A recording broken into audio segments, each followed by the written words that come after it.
Hi friends, आज हम लोग सीखेंगे इंक्रीमेंटल मॉडल। तो इंक्रीमेंटल मॉडल नाम क्यों है, इसके पीछे वजह क्या है देखेंगे। जैसे कि यहाँ देख रहे हैं कि हम लोगों ने वाटरफॉल मॉडल को अप्लाई किया है 4 बार। तो आप कहेंगे 4 प्रोजेक्ट बनाने होंगे। नहीं, हमें 4 प्रोजेक्ट नहीं बनाने हैं, हमें एक ही प्रोजेक्ट में ये 4 बार ये सेम मॉडल अप्लाई कर रहे हैं। तो फिर इससे क्या होगा, अगर हम लोग देखें यहाँ पे तो डिलीवरी ऑफ फर्स्ट इंक्रीमेंट लिखा है, यहाँ पे इंक्रीमेंट 2 का शुरुआत हुआ है, ऊपर वाला डिजाइन कर रहा है तब, और यहाँ पर हम सेकेंड इंक्रीमेंट का डिलीवरी कर रहे हैं। जो ये थर्ड और फोर्थ इंक्रीमेंट डिलीवरी हो रही है उसे ही हम लोग 5, 6, 7 नंबर ऑफ टाइम जा सकते हैं। तो फायदा क्या है, यहाँ पर हमें एक साथ पूरा सॉफ्टवेयर नहीं बनाना है। नंबर 2, हमारे पास अगर डेवलपर की कमी है प्रोग्रामर की, तो वो हम इस तरह से इसको कंपनसेट कर सकते हैं। हम लोग यहाँ पर ये देख सकते हैं कि हमारी जो टीम है उसके हिसाब से कितना काम हम लोग कर सकते हैं, और उसके हिसाब से टाइम लेकर दूसरा अपडेट, तीसरा अपडेट, चौथा अपडेट प्लान कर सकते हैं। और तीसरा कि भैया हमारे पास जो कस्टमर है वो पूरा पैसा तुरंत नहीं दे रहा सॉफ्टवेयर का, वो पार्शियली दे रहा है, तो हम भी सॉफ्टवेयर की डिलीवरी पार्शियली ही देंगे। तो कैसे हम लोग पता लगाएंगे कि भी हम कितनी टोटल रिक्वायरमेंट है कस्टमर की, वो तो एनालिसिस से कर पता लग जाएगा। लेकिन पहली वर्जन में कौन सा जाएगा, तो पहला वर्जन, पहला इंक्रीमेंट, पहला अपडेट, उसमें सेट ऑफ फीचर्स कौन से होंगे वो कैसे डिसाइड करेंगे। तो उसका यहाँ पर फॉर्मूला ये है कि जो रिक्वायरमेंट फ्रीक्वेंटली यूज होती है, डेली बेसिस पर यूज होती है, जो बेनिफिशियल है डेली बेसिस पे, हाई वॉल्यूम में है, डेटा ज़्यादा जनरेट होता है, तो वो रिक्वायरमेंट प्रायोरिटी ज़्यादा मानी जाएगी। बेसिक रिक्वायरमेंट और यूज़र की चॉइस, इस हिसाब से हम लोग यहाँ पर फर्स्ट वर्जन की रिक्वायरमेंट सेट करेंगे। फिर लास्ट वर्जन में कौन जाएगा, जैसे कि रिक्वायरमेंट जो टेक्नोलॉजिकली डिफिकल्ट है वो लास्ट वर्जन में जाएगा, जिसमें ज़्यादा टाइम चाहिए सॉल्व करने में, वो हम लोग बाद वाले अपडेट्स में देंगे।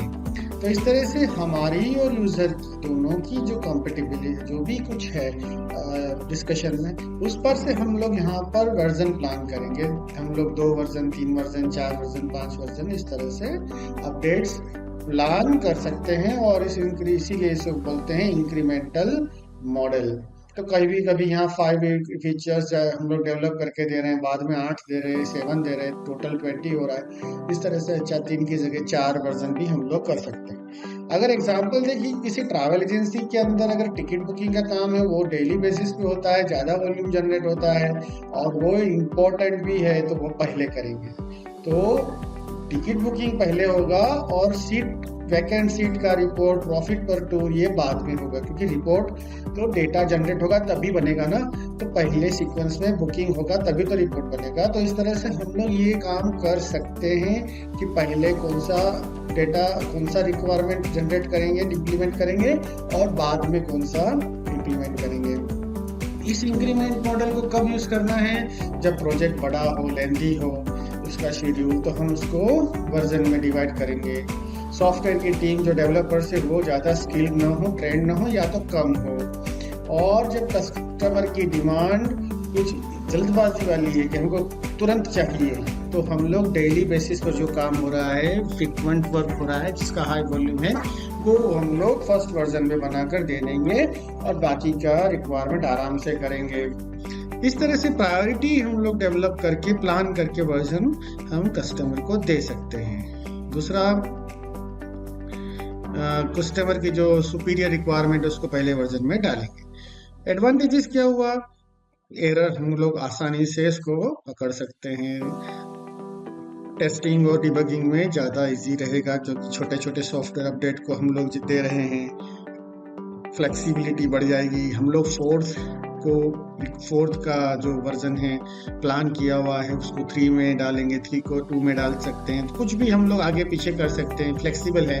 पहला वर्जन हो चुका है, दूसरे पे काम चल रहा है, तो 3, 4 में बदलने में क्या प्रॉब्लम है। तो इस तरह से सिंपल टू मैनेज रिस्क, जो रिस्क की रिक्वायरमेंट है, जो डिफिकल्ट है, उनको हम लोग लास्ट में यूज करेंगे, यानी कि बनाएंगे। तो ये सारा अपने हमको फ्लेक्सिबिलिटी मिलती है, कस्टमर को भी फ्लेक्सिबिलिटी मिलती है, क्योंकि कस्टमर को पूरा पैसा तुरंत देना नहीं पड़ता, और वो फंक्शनैलिटी जो उसके काम की है वो तो पहले ही यूज़ करने लगा है, तो उसको भी आराम से राहत रहेगी। डिसएडवांटेज क्या है कि उसको प्लानिंग की आवश्यकता पड़ेगी, क्योंकि वर्जन बनाने हैं तो हमको पहला वर्जन दूसरा वर्जन प्रॉपरली प्लान करना पड़ेगा।